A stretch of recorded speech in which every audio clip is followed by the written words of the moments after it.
స్వగాలంకృతికి స్వాగతం. మా మాస్టర్ కోపం గురించి చెప్పాలి మీకు. మాస్టర్కి చిన్న తప్పు పాడినా కోపం వచ్చేదని మీకు ఇంతకుముందే చెప్పాను. అదైతే సరే, కానీ మాస్టర్కి ఇంకొన్ని విషయాల్లో కూడా చాలా కోపం వచ్చేది. మాస్టర్ను పాఠం చెప్తుంటే నేను రాసుకోవాలి. ఆయన చాలా స్పీడ్గా చెప్పేవారు. రెండోసారి అడిగితే దృష్టి ఎక్కడుంది, సరిగ్గా విని రాసుకోవాలి అని కేకలేసేవారు. అందుకని నేను ఆయన చెప్తుంటే గబగబా బంకేసేదాన్ని. ఆయన వెళ్ళిపోయాక తీరిగ్గా కూర్చుని మళ్ళీ చూసుకుంటూ తాళానికి సరిగ్గా రాసుకునేదాన్ని. మరుసటి రోజు ఏదైనా తప్పు దిద్దుకుంటుంటే మళ్ళీ పెన్నెందుకు తీసావు అంటే, నిన్న తప్పు రాసుకున్నావా, దృష్టి ఎక్కడో పెట్టుకుంటే ఎలా అంటూ కేకలేసేవారు. ఒకసారి అలా తిట్లు తిన్నాక ఇంకా జాగ్రత్తగా ఉండేదాన్ని.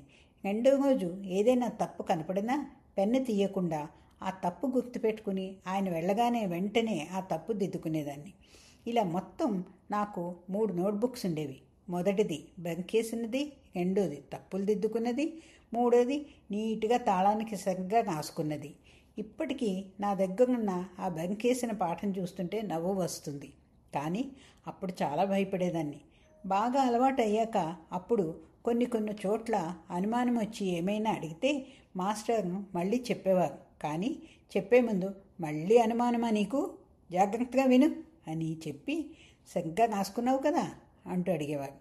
ఆ తర్వాత ఎప్పుడైనా పాఠం పాడినప్పుడు నాకు ఆయన ఎన్ని సంగతులు చెప్పారో, ఏది ఎన్నో సంగతో బుక్కు చూసి పాడుతున్న నాకన్నా ఆయనకే బాగా గుర్తుండేది. అందుకే ఏది వదలకుండా అన్నీ పాడాలి. ఏ తప్పు కాకుండా పాడిన రోజు ఆయన చాలా సంతోషించేవారు.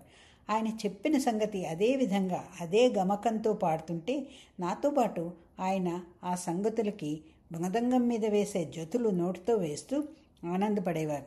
మధ్య మధ్యలో శభాష్ శభాష్ అంటూ మెచ్చుకునేవారు. ఒకసారి రాజమండ్రిలో త్యాగరాజ ఉత్సవాలలో మాస్టర్ కచేరీ జరుగుతోంది. నేను మాస్టర్ వెనకాల కూర్చుని తంబూగా వేస్తూ పాడుతున్నాను. ఆ ఉత్సవాలు చాలా ఘనంగా జరిగేవి. పెద్ద పెద్ద విద్వాంసులందరూ వచ్చి పాడుతుండేవారు. వినడానికి కూడా చాలామంది జనాలే వచ్చేవారు. ఆ రోజు కూడా పందిరి నిండిపోయింది. మాస్టర్ అప్పుడే తర్వాత పాటకి నెమ్మదిగా రాగాలాపన మొదలుపెట్టారు. మంచి మూడ్లో ఉన్నారేమో, ఆ రాగంలో మునిగిపోయి బాగా పట్టుగా పాడుతున్నారు. ఇంతలో ఒక అబ్బాయి 8 ఏళ్ళు ఉండొచ్చు, చిన్న చీటీ ఒకటి తీసుకొచ్చి మాస్టర్ మొహం ముందు పెట్టాడు. ఇలా చిట్టీలు పంపించి శ్రోతలు వాళ్ళకి ఇష్టమైన కీర్తనలు అడగడం మామూలే. కానీ అలా పంపించిన టైం సరికాదు. మాస్టర్ ఒక్కసారిగా పాడడం ఆపేసి ఆ పిల్లాడి చేతిలో ఉన్న కాగితాన్ని ఒక్కసారిగా లాక్కుని అక్కడే దాన్ని చింపి పడేసి, నేను పాడను, వైలన్ మృదంగం ఆపేయండి, శృతి ఆపేయి అంటూ గట్టిగా అన్నారు. అందరికీ మైకులు వినపడుతోంది. వైలన్ మృదంగం ఆపేశారు. నేను కూడా శృతి ఆపేశాను. దూరంగా ఉన్న ఉత్సవ కార్యకర్తలందరూ గబగబా స్టేజ్ దగ్గరికి వస్తున్నారు. ఈలోగా మాస్టర్ వైలన్ కట్టేయి, మృదంగం కట్టేయి అంటున్నారు. ఆ రోజు శ్రీ ఎల్లా వెంకటేశ్వర్లు గారు మృదంగం వాయిస్తున్నారు. ఆయన నా వైపు తిరిగి కట్టేయాలా అని నెమ్మదిగా అడుగుతున్నారు. అమ్మో, నేనెవరిని చెప్పడానికి అనే విధంగా ఆయనకి సైగ చేసి భయం అన్నట్లు మొహం పెట్టాను. ఈలోగా పెద్దలందరూ స్టేజ్ దగ్గరికి వచ్చి మాస్టర్ని బతిమాలుతున్నారు. ఆయన ఎవ్వరి మాట వినటం లేదు. ఇంతలో శ్రీ మంగళంపల్లి బాలమురళీకృష్ణ గారు పందిట్లోకి వచ్చారు. ఆయన కచేరీ మర్నాడు ఉంది. ఆయన రైలు దిగి ఫ్రెష్ అయ్యి అప్పుడే పందిట్లోకి వచ్చేసరికి మాస్టర్ని బతిమాలే కార్యక్రమం జరుగుతోంది అక్కడ.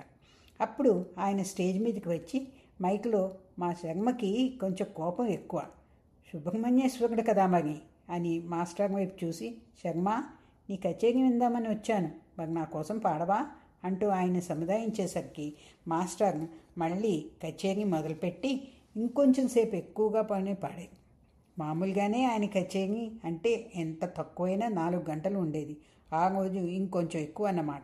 ఇలా చెప్పుకుంటూ పోతే ఎన్నో అనుభవాలు మా మాస్టర్తో. అలాంటి గురువు దొరకడం నిజంగా నా అదృష్టం.